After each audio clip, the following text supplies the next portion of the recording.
Why do some philosophers argue morality is purely subjective?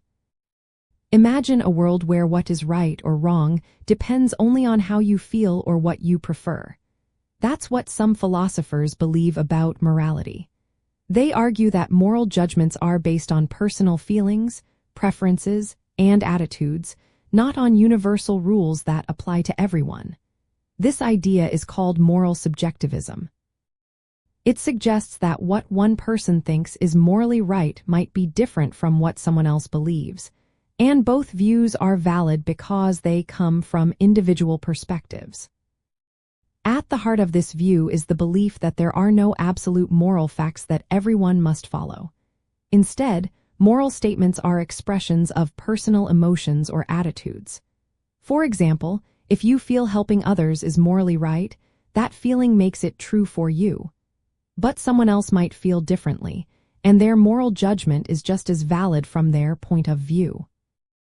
This means morality is seen as a matter of personal choice, rather than an objective truth that exists outside of individual opinions. This stands in contrast to moral objectivism, which claims that certain moral truths are true for everyone, no matter what they think or feel. Moral subjectivists argue that because people come from different backgrounds, cultures, and emotional experiences, their moral views naturally differ. They believe it's normal and acceptable for moral opinions to vary widely across different societies and individuals. This idea encourages tolerance and understanding because it recognizes that everyone's moral perspective is shaped by their own life experiences. Philosophers who support moral subjectivism often connect it to the broader idea that personal mental experiences are the foundation of what we know and believe. They challenge the idea that moral values are external facts existing outside of human consciousness. Instead, they see morality as closely tied to human feelings and emotional responses. In everyday life, this view promotes respecting each person's moral autonomy.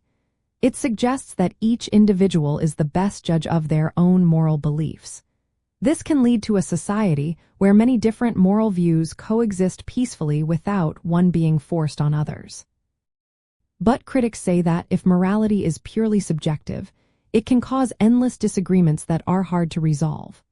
Without shared moral standards, it becomes difficult to criticize or improve moral beliefs. Still, the idea that morality is based on personal feelings highlights how much our emotions and experiences influence our ideas of right and wrong. In the end, those who argue morality is purely subjective believe that moral judgments are expressions of individual attitudes and feelings. They reject the idea of universal moral truths and emphasize the diversity of moral views rooted in personal experience. This approach challenges the idea of moral objectivity and reminds us that our moral outlooks are shaped by who we are and what we feel.